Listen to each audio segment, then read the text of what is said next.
In this tutorial, I'll quickly go through how the color balance tool works, then move on to a couple of practical examples. The color balance tool is located within the color tool tab right here. It's split up into 5 tabs. The master tab works like an overall color grading affecting the whole image. Then we have the individual shadow, midtone, and highlight tabs. Finally, there's a 3-way tab which shows an overview of all 3. To quickly demonstrate the effect of this tool, let me show you this gradient. If I start in the Master tab, you can see that it affects the whole range. It's an easy way to, for example, warm up an image a bit without having to fiddle with the white balance. By the way, to reset any adjustment you make in the color balance tool, just double click anywhere in the middle.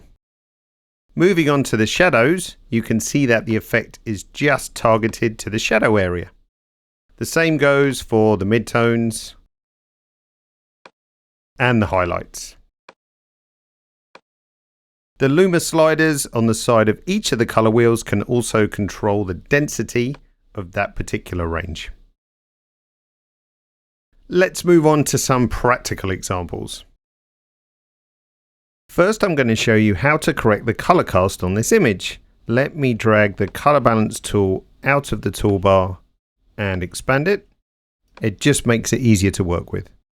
Now this image has a cool tint in the shadows. If I simply warm it up using the white balance, the snow will become too warm. What I can do is go to the shadow tab and add some complementary color to the cool tint, like this. This warms up the shadows without touching the rest of the image. The same can be done for the midtones, which could also do with warming up a little bit. And also the highlights, which I could do the opposite because I might want to keep them a little bit colder, like so. Of course, it's up to you how neutral an image should look, but it's very easy and fast to just play around with these controls and balance where you think the image should be. On this example, let's try a more creative color balance edit. I want to benefit from the flexibility of layers. To do this, I'll add a new filled layer here and call it color grade. I'll decrease the opacity to around 70% to begin with. Why? I'll get back to that a bit later. First, I'll add a bit of contrast to the image using the luma sliders. So I'll darken the shadows slightly, lift the midtones, and also the highlights a little as well. There we go. Now let's move on to the colors to create a grading.